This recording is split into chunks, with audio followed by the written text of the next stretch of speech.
Okay, it's Monday. Yeah, it's Monday. So last week I dropped the truck off at the Toyota dealer.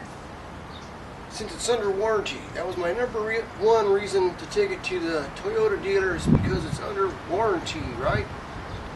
7-year or 100,000 mile.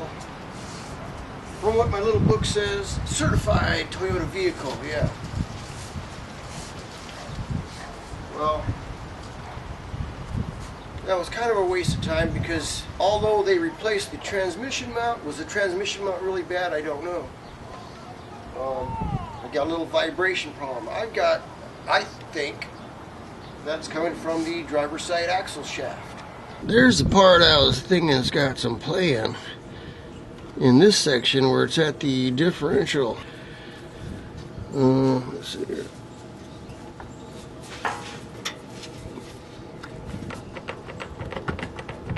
Is it supposed to be that loose?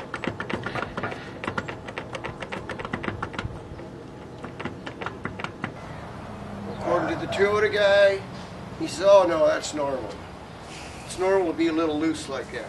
And I'll show you a video of that right now. Okay. But he says my transmission mount was bad. So that was proper, but that didn't solve anything, you know. So that was kind of a waste of time.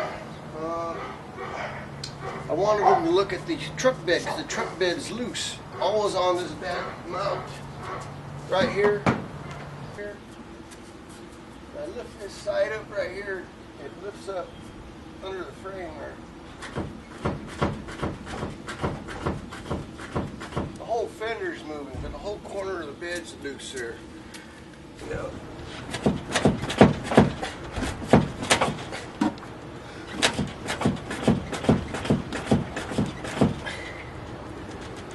Just that one bolt, and they didn't even want to touch it. They didn't want to look at it. He says, we won't touch it because you got an aftermarket camper shell. I'm like, what does that have to do with the bolt? With it being bolted to the frame. I mean, the camper shell isn't bolted to the frame, it's the factory bolt mount. Anyway, they wouldn't even touch it. He told me to take it back to the camper shell guy, the guy who installed the camper shell. I go, that has nothing to do with the bolt, you know, it's just, it was a complete waste of time going to the dealer. So, I got some comments on there, well, why don't you just fix it yourself, why don't you just tighten the bolt? You have to look at my other videos, I tightened it up twice.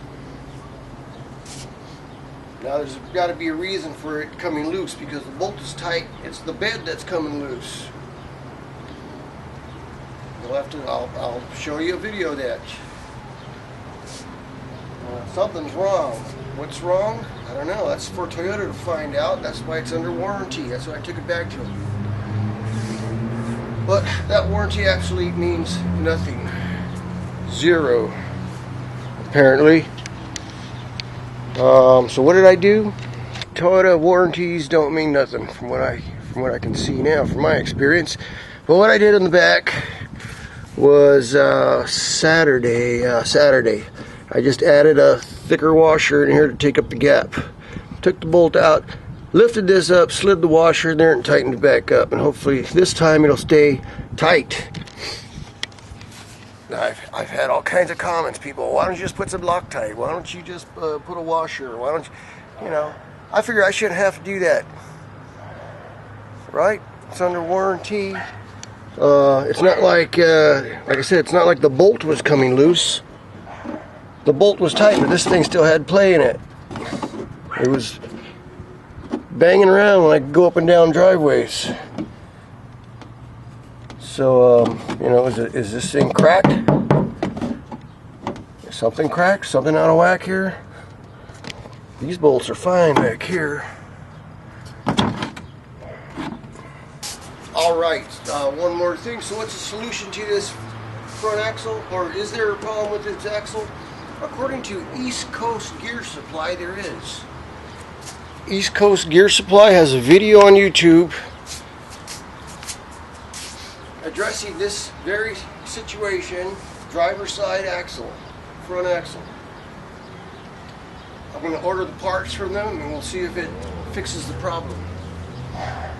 I'll put a link to that video. You can see for yourself there is a problem with these axles, and Toyota ought to know about this.